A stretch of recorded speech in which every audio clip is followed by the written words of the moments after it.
In a world where power is often measured in money, one African leader has dared to challenge the entire equation.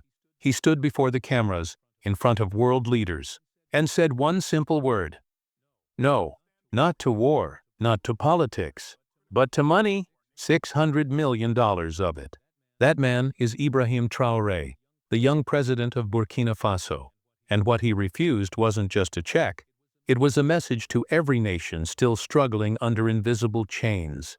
A message that dignity cannot be priced, and true freedom cannot be purchased. The offer came from Jamaican Prime Minister Holness, who pledged $600 million as a gesture of reparation, by a symbolic apology for the centuries of silence and suffering rooted in slavery. To many, it sounded generous. To others, controversial. But for Traoré, it was something else entirely. A moral test. He stood before the world and declared, "We will not accept the $600 million apology, because liberation cannot be bought. It must be lived, fought for, and owned by the people who suffered under history's chains." Those words echoed far beyond the conference hall. It wasn't just about money. It was about meaning. As Traoré spoke, the hall fell silent. Cameras zoomed in, expecting a diplomatic thank you.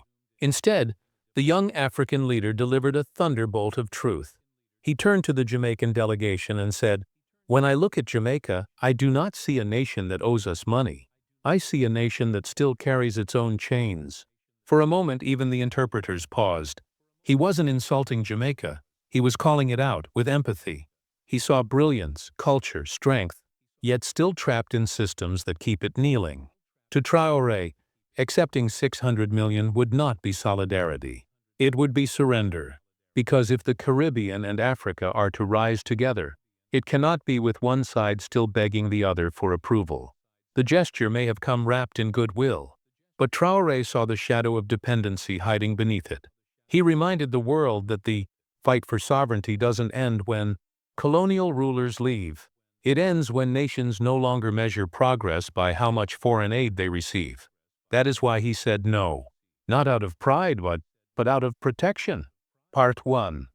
Segment 3. Many asked, why would a poor nation reject $600 million? The answer lies not in economics, but in psychology. Because in Traoré's mind, poverty isn't about the absence of cash. It's about the absence of power. And accepting foreign apologies often means surrendering the very control a nation has fought to reclaim. He wanted to show that Burkina Faso's soul is not for sale. The country may lack wealth, but it owns something richer: self-respect. And that, to him, is worth more than any check signed abroad. Yet his statement was not rejection alone. It was also an invitation to Jamaica and to the world. "Rise," he said, "rise, Jamaica, and free yourselves from the shackles that still bind you." His voice wasn't angry. It was hopeful. He didn't want conflict. He wanted awakening. He believed that the real apology isn't written on a piece of paper. It's written in the freedom of people and the end of corruption. As the cameras faded, his final words hung in the air. The real currency between nations is not money. It is dignity, courage, and freedom. Part 2. Segment 1. When Ibrahim Traoré said no to the $600 million apology, the world was stunned. But behind that single decision lay something far bigger. A philosophy that questioned the entire global system. He wasn't just rejecting money. He was rejecting the modern design of control. A world where nations appear free, yet remain bound by invisible debts, trade agreements, and economic chains. Traoré saw what many leaders refuse to say aloud: that financial aid is often a leash disguised as a handshake. When money comes with conditions, when help dictates policy, when debt shapes a nation's future, that is not generosity. That is modern colonialism with a polite face. So when Jamaica offered the $600 million apology, he looked deeper. He saw a reflection, not of generosity, but of a shared struggle. Because Jamaica, too, is fighting its own silent battles. The weight of IMF loans, the influence of foreign corporations, and a political system still shaped by external powers. In that moment, Traoré wasn't turning away from Jamaica. He was turning toward it, reminding its people, You are not the colonizer. You are still the captive of a global system that profits from your obedience. Part 2, Segment 2. To understand Traoré's message, you must look beyond the surface. He knows that Africa and the Caribbean share the same story. 2 regions rich in culture, drained by exploitation, and divided by illusion. For centuries, the West extracted Africa's minerals, labor, and future. And when independence came, it came wrapped in loans, contracts, and agreements that ensured one thing: dependency never truly ended. The Caribbean faced a similar fate. Even after gaining political independence, economic freedom remained out of reach. Tourism, debt, and trade all flowed through systems designed to keep control elsewhere. So when Traoré said, "Jamaica still carries its own chains," he wasn't mocking them, he was exposing the pattern. He wanted both regions to see that the real war is no longer fought with guns, but with debt and dependency. A war where nations are told they are free, yet their budgets are dictated from abroad. And every check, every partnership, every polite apology is just another layer of control. That is why he rejected the money. Because if freedom is the goal, then dependency, no matter how well packaged, is still another form of slavery. Part 2, Segment 3. Traoré's speech was not a political stunt. It was a blueprint. He was calling for a new alliance, one that connects Africa and the Caribbean through mutual strength, not shared suffering. He urged Jamaica to rise not as a donor, but as a partner, to free itself from the same financial traps that once kept Africa weak, because only then could the two continents rebuild the bond, broken by centuries of separation. He said, "Let the apology begin at home.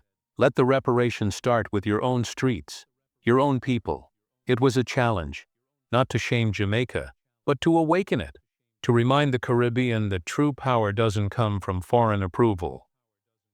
It comes from internal unity and self-respect. As he ended his address, the audience sat silent. Some were moved, some were angered, but everyone understood. This wasn't just about Burkina Faso or Jamaica anymore. It was about the entire post-colonial world still searching for real independence. And for the first time in decades, one leader stood up and said, "We will not be bought. We will be free." Part 3, Segment 1. As Ibrahim Traoré's words echoed across the Caribbean and Africa, one message became crystal clear. He wasn't simply refusing money. He was redefining what wealth means to a nation. For too long, the world has equated success with GDP, power with currency, and respect with economic size. But Traoré challenged that equation, saying that a poor nation with dignity can stand taller than a rich nation enslaved by debt. He reminded leaders that the real poverty of nations begins when they lose control over their destiny, when policies are written not in their own capitals, but in foreign boardrooms. His rejection of the $600 million wasn't arrogance. It was a cry for authentic freedom. Not freedom on paper, but freedom that can be felt in every village, every vote, and every dream that doesn't need foreign permission to exist. Our people did not shed blood for money, he said. They shed blood for dignity. Those words became a mirror to every government that calls itself independent but still waits for the approval of others to move forward. And in that mirror, the modern world saw its reflection. Rich nations bound by greed, and poor nations enslaved by loans. Part 3, Segment 2. In the days that followed, debates erupted worldwide. Some accused Traoré of pride. Others hailed him as the new voice of a liberated Africa. But beyond the controversy, something undeniable was happening. A spark of awakening. In universities, young Jamaicans replayed his speech, saying, "He spoke for us." Across African cities, murals appeared with his quote, "The real currency between nations is dignity." The message spread because it spoke to a deeper truth, that freedom is not granted, it is guarded, and every nation that sells a piece of its sovereignty, no matter the price, eventually pays with its dignity. Traoré's challenge to Jamaica was also a challenge to every post-colonial leader who confuses aid with achievement. He showed that rebuilding doesn't always require outside money, sometimes it requires inner courage. He wanted nations like Jamaica, Ghana, and Haiti to rise not as receivers of charity, but as architects of destiny, to stop begging for recognition and start building their own path, with pride, with pain but with power. Part 3. Segment 3.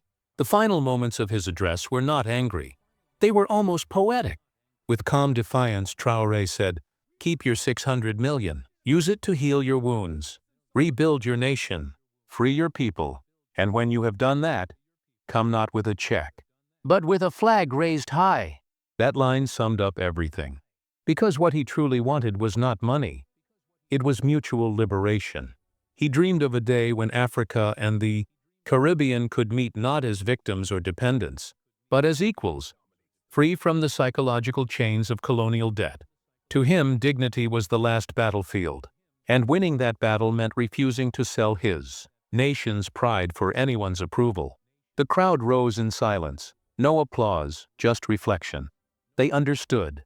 History had just witnessed a rare moment, when truth spoke louder than diplomacy. And so, the story of the $600 million rejection became more than a headline.